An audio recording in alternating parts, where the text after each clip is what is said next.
여러분 안녕하세요, 다이노입니다. 요즘에 외국어 공부하시는 분들 중에서 이제 AI가 나왔으니까 안 해도 되지 않을까? 라고 말씀하시는 분들이 종종 계세요. 외국어를 소통수단으로만 바라보고 있다는 얘기예요. 근데 사실은 외국어를 배우면 그냥 소통수단을 하나 더 얻는 게 아니라 훨씬 더 깊은 의미를 얻어낼 수 있는 게 있어요. 세상이 엄청 확장이 되는 효과가 있고 우리 인지 환경조차 확장이 됩니다. 그래서 오늘은 외국어를 배우면 소통수단을 넘어서 뭘 얻어낼 수 있는지를 좀 더 구체적으로 얘기를 해보겠습니다. 채널 구독 아직 안 눌러주셨으면 콕콕! 보통 사람들이 외국어를 배우는 이유부터 출발을 할 필요가 있을 것 같아요. 배우게 되는 계기 자체가 그냥 해야 돼서 그렇잖아요. 학교에서 입학을 하려면 영어 뭐 몇 점 있어야 된다, 아니면 승진을 하려면 무슨 시험을 쳐야 된다, 이런 식으로 좀 약간 조건이나 잣대로 외국어가 활용이 되는 경우가 많다 보니 외국어를 배우는 것보다 공부를 하는 쪽으로 쏠리는 현상이 좀 있어요. 그거 외에 외국어를 잘 구사하고 싶다, 이런 생각을 갖고 계신 분들도 있어요. 진짜 외국어를 잘 배워서 내 걸로 만들어내면 그냥 다른 나라 책을 볼 수 있다, 다른 나라의 소셜미디어를 볼 수 있다, 해외에서 취업을 할 수 있겠다, 요런 거 말고도 엄청나게 큰 철학적인 뭔가를 얻어낼 수 있는 게 있는데, 그게 뭔지를 먼저 말씀을 드리고 진짜 외국어를 내 걸로 만들어내려면 어떻게 해야 되는지에 대해서 그런 순서로 한번 얘기를 하고 싶은데, 근데 이게 약간 조금 추상적이긴 해요.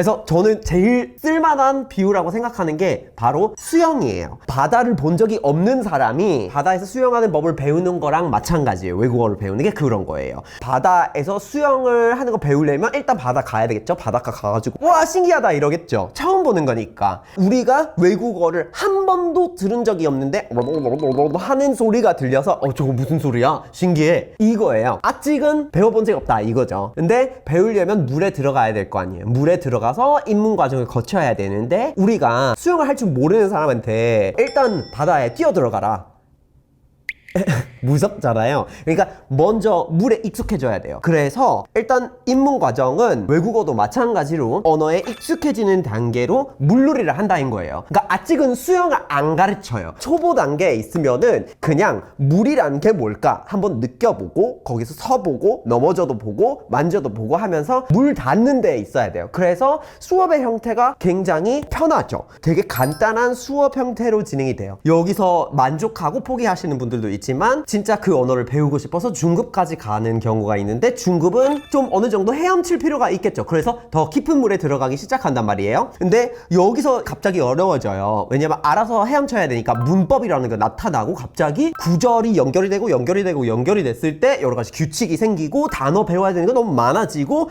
난 진짜 초급 때 너무 재미있었는데 왜 이렇게 갑자기 외국어 배우는 거가 어려워질까? 물에 들어가서 이제서야 근육을 좀 쓰면서 헤엄쳐야 되니까 어렵죠. 그래도 알아서 떠 있을 수 있고 물에 안 빠지고 좀 헤엄칠 수 있으니 여행 가서 스노클링을 할 정도는 가능하잖아요. 그래서 다른 나라에 가가지고 사람들이랑 맛있는 거 어떤 거 좋아하는지 알아보고 같이 밥 먹으러 갔다가 커피 마시고 이런 일상생활에서 어느 정도 쓰게 되죠. 거기서 여러 가지 문화를 발견하게 돼요. 이 나라 사람들이 문화가 있다, 무슨 시선이 있다, 무슨 음식을 안 먹더라, 이런 문화 차이를 느끼고 배우고 할 수 있어요. 신기한 것들이 많이 보인다는 거죠. 중급 단계에서 외국어 공부를 어려워하는 만큼 노력을 하면 얻어질 수 있는 뭔가 되게 실용적인 소통이 생겨요.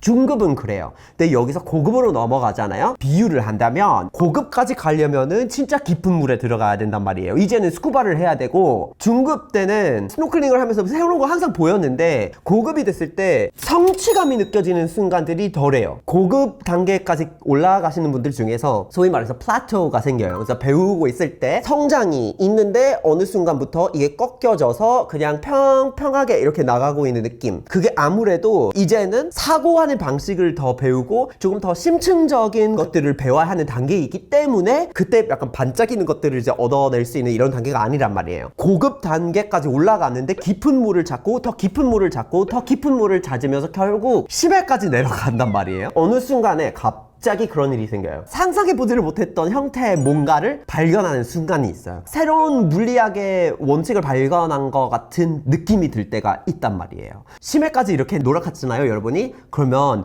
주변에 알리고 싶을 거 아니에요. 조급하다가 포기한 친구들, 뭐 스노클링 하다가 포기한 친구들, 그 친구들은 어디 있겠어요? 해변에서 광합성을 하고 있겠는데 그 친구들한테 달려가가지고 야, 거기 심해에 들어가 봤는데 군제 생물 있어.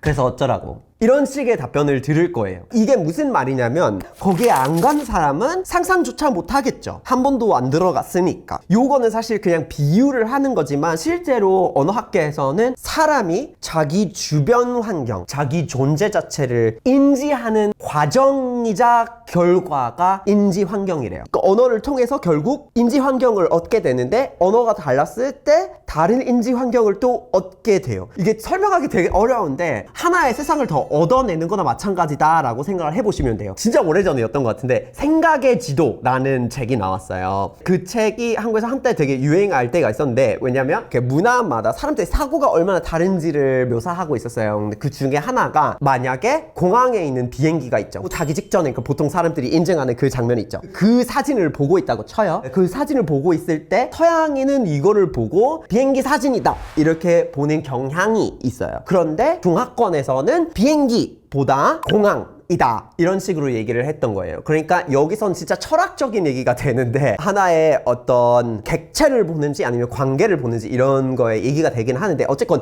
그 인지 환경이 다르니까 어떻게 세상을 이해하는지가 다르다는 말이에요. 그런 얘기를 하고 있어요. 언어를 하나 더 배우면은 세상을 이해할 수 있는 굉장히 다른 한 가지의 방법을 또 새로 얻게 됩니다. 생각의 지도에서 나왔던 내용들처럼 훨씬 더 심층적으로 연구하는 사람들이 있어요. 그래서 유명한 테드톡 중에 하나가 시간 개념을 연구하시는 분이 계셨어요. 그래서 거기서 테드톡을 봤는데 그 내용이 뭐였냐면 언어마다 시간 개념이 어떻게 다른지를 연구하려고 한 사람의 사진을 나이별로 이렇게 나열을 해달라고 했어요, 사람들한테. 그러면 어린 것부터 나이 많은 것까지 이렇게 나열을 하겠죠. 대부분의 문화권은 왼쪽에서 오른쪽으로, 뭐 어떤 데서 오른쪽에서 왼쪽으로, 위에서 아래로 이렇게 하는 경우가 있었는데 호주에 갔더니 한 문화권의 사람들은 매번 이렇게 두는 방향이 달랐대요. 왼쪽에서 오른쪽 무슨 대각선, 뭐 위에서 아래로, 아래에서 위로 매번 달랐으니까 자기 연구 망했다고 생각을 했죠. 그런데 알고 보니 보통 우리는 화자 중심으로 방향을 얘기하는데 여기서는 동쪽에서 서쪽으로 매번 똑같이 하고 있었던 거예요. 그러니까 건물 안에 있든 이쪽을 보든 저쪽을 보든 항상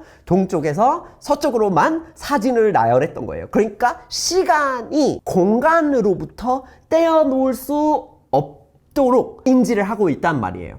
이 사람들은 언어에서 그게 이미 녹여져 있었던 거예요. 여러분이 만약에 이런 것들을 외국어를 통해서 내가 알고 있는 하나의 인지 환경이 아닌 하나 더 얻게 되면 완전히 다른 인지 환경을 갖고 있는 사람이어도 다를 수 있다를 이해하고 거기서 거리를 좁힐 수 있는 능력이 훨씬 더 높아지는 거예요. 그래서 외국어를 통해서 문제를 해결할 수 있는 능력이 엄청나게 높아진다고 하고 그리고 창의력이 또한 아주 높아진다고 합니다. 그래서 진짜 중요한 부분이에요. 그러니까 외국어 공부가 중요한 이유는 그거예요. 하나의 예시를 더 들자면 그 인지 환경이 다른 게 사실 좀 느끼기가 어려우니까 마세스 사람들이 있어요. 남미에서 살고 있는 원주민인데 이분들은 페루, 볼리비아랑 브라질에서 살고 있는데 스페인어권이잖아요. 그러면 스페인어를 배워야 되는 사람들인데 모국어는 마세서예요. 스페인어 원어민이랑 마세서 원어민은 진실과 거짓을 다르게 인식을 한대요. 이유가 언어 때문이라고 하는데 마세스 사람들의 언어는 한국어처럼 교차어예요. 단어를 가지고 거기다가 이것저것 다 갖다 붙이는 형태거든요. 하다, 하고 싶다, 하고 싶지만, 하고 싶겠지만 이렇게 하나씩 하나씩 추가를 하면서 의미가 조금씩